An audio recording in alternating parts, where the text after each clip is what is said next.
killed a lot of guys. Cerita diawali pada seorang wanita yang terbaring di atas ranjang dengan wajah yang penuh balutan perban. Lalu scene berpindah pada sebuah rumah sakit jiwa. Dialah Dr. Rep Gallen yang sedang melakukan wawancara dengan wanita yang diketahui dokter bedah plastik bernama Rachel Jane.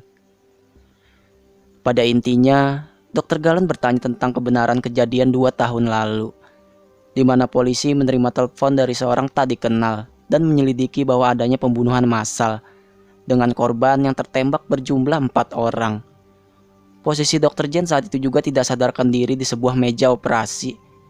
Diceritakan pula bahwa terdapat pistol kosong pada tangan asisten bedahnya yang bernama Albert Becker. Hal itu membuat Dr. Jane membenarkan sekaligus menyangkal. Ia membenarkan bahwa dirinya memang membuka praktek ilegal setelah izin dokternya dicabut. Namun soal senjata, pistol itu bukan milik asistennya, melainkan milik Frank Kitchen. Siapakah dia? Hanya Jane yang mengetahuinya. Gallen menanyakan pula kedekatan Dr. Jane dengan adiknya yang bernama Sebastian. Lalu kejadian berpindah pada 3 tahun silam. Saat itu, Sebastian didatangkan seorang pria. Kemudian entah permasalahannya apa, pria tersebut menembakkan peluru pada tubuhnya bertubi-tubi. Dalam wawancara tersebut, Dr. Jane berkata jika dia membayar mahal untuk menemukan identitas si pembunuh dan tertuju pada satu nama, yakni Frank Kitchen. Time criminal who goes by the name of Frank Kitchen. Namun Dr. Gallen justru menganggapnya mengarang cerita karena sebetulnya polisi sudah menyelidiki kasus itu, namun tidak ditemuinya bukti. Kemudian kisah kembali mundur 22 bulan sebelumnya, berlatar di San Francisco. Minibus berhenti menurunkan seorang penumpang pada sebuah hotel. Dialah Frank Kitchen, seorang pembunuh bayaran yang ingin menyewa kos-kosan.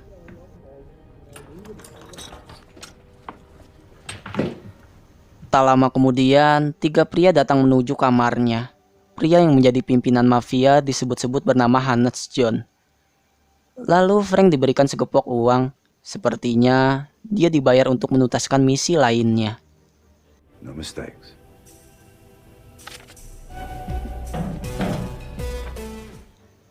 Lalu Frank beranjak ke suatu bar. Di sana dia bertemu wanita dan mengajaknya bersenang-senang. Sesaat kemudian, wanita yang mengenalkan diri dengan nama Johnny memberinya sebaris nomor telepon, meminta dikabari jika Frank membutuhkan dia lagi. That's it. No more questions. Singkat cerita, Hannes John datang kembali. Awalnya dia hanya berbasa-basi biasa, tapi kemudian dia memerintahkan 2 anak buahnya untuk menyerang Frank tanpa tahu alasan apa yang mendasari perbuatannya. Sesaat keadaan menjadi gelap, lalu adegan menampakkan berbagai alat medis, lampu-lampu khas meja operasi, serta orang-orang yang berpakaian steril. Lalu kemudian seseorang sadar dari komanya. Wajahnya terbalut perban dengan kondisi pakaian penuh bercak darah. Di tengah rasa bingung yang mendera, Frank pun membuka perban pada wajahnya. Betapa kagetnya dia saat melihat brewoknya telah menghilang. Sepasang payudaranya juga mendadak tumbuh membesar. Dan yang paling mengejutkan, kelaminnya rata berubah menjadi seperti wanita.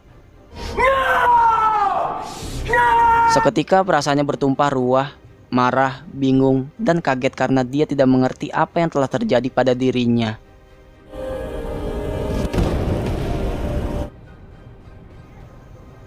Beberapa waktu kemudian, dia menemukan sebuah kotak berisi rekaman yang saat diputar ternyata menunjukkan identitas dokter yang telah membedahnya.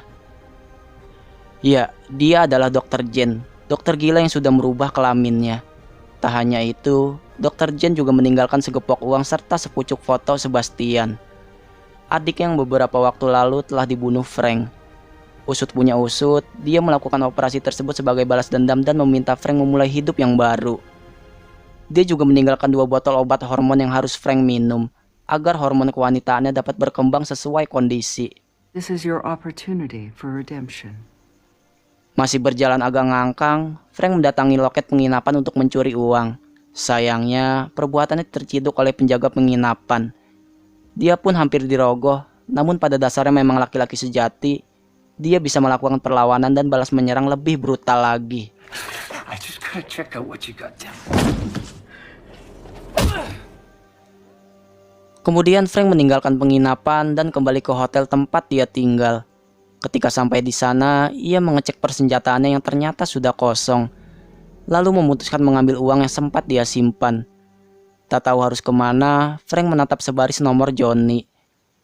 Lalu beranjak pergi, dia pun menghubungi Johnny, mengajaknya bertemu di suatu tempat untuk ngopi-ngopi. Dan ternyata ajakannya disetujui. Yeah, I'll see you tonight. Malam harinya Johnny menepati janji menemui Frank sepulangnya dia bekerja. Frank pun baru mengetahui bahwa selama ini Johnny merupakan perawat rumah sakit. Kemudian dia sedikit memberi penjelasan bahwa kondisinya kini telah jauh berbeda. Namun Johnny tidak mempermasalahkan dan mengizinkan dia tinggal di tempatnya. Stay as long as you want. I'll let you know if you are. Lalu scene beralih ke masa kini, hari kedua di mana Dr. Jen kembali diinterogasi.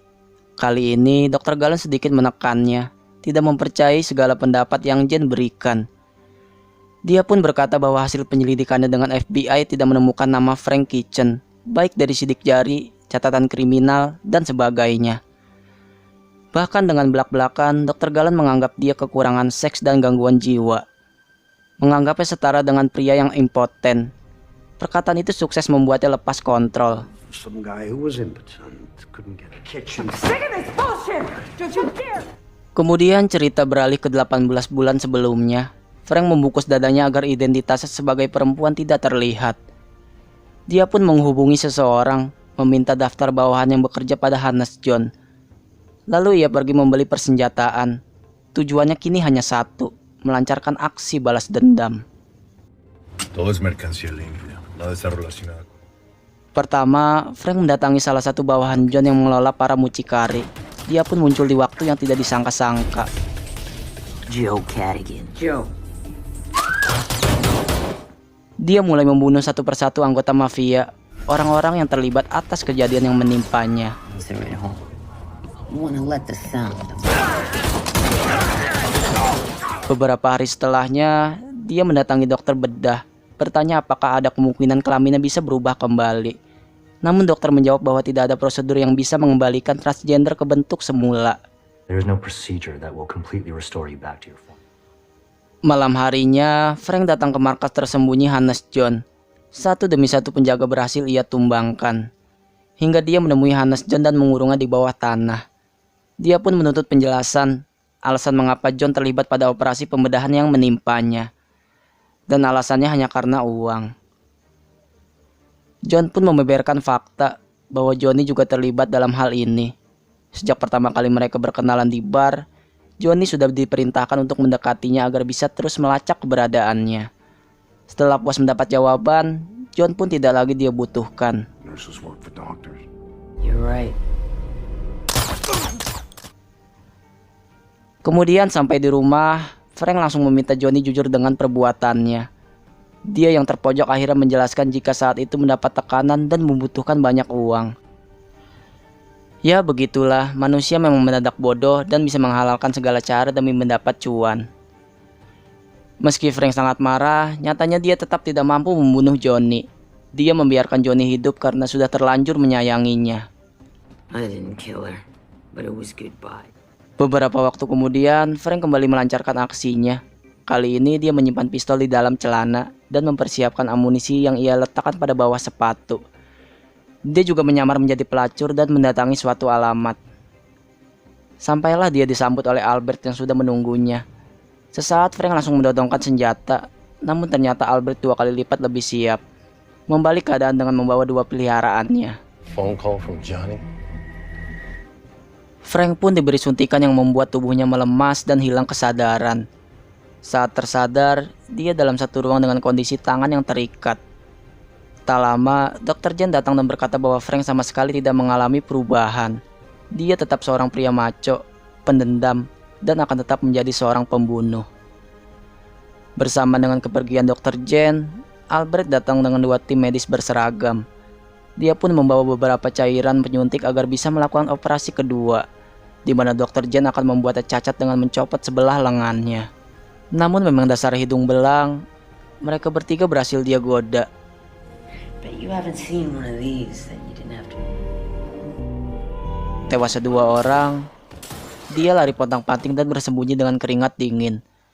Namun tiba-tiba Frank menemukannya dan langsung menembaknya saat itu juga. Terbunuhnya Albert menyisakan Dr. Jane di ruangan operasinya. Dia pun bersiap duel dengan membawa sebilah pisau bedah. Namun ternyata Frank masih menyimpan sebutir peluru pada sepatunya. Tanpa rasa iba, dia pun melesatkan senjatanya. Tidak meninggalkan mayat berhamburan begitu saja, Frank meletakkan Dr. Jane pada ranjang operasi, lalu menghapus semua sidik jari dan membuat seolah-olah Albert yang melakukan semuanya.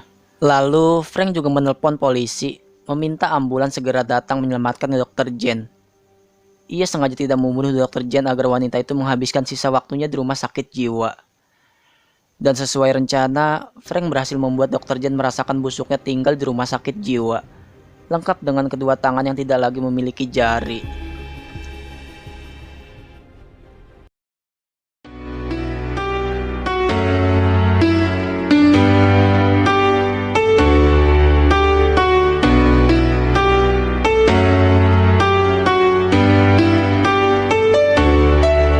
Akhir dari film ini adalah Dr. Jane berujung tidak mendapat kepercayaan. 2 tahun dia menikmati RSJ dan tidak bisa diadili di persidangan karena semua pembelaannya tidak beralasan.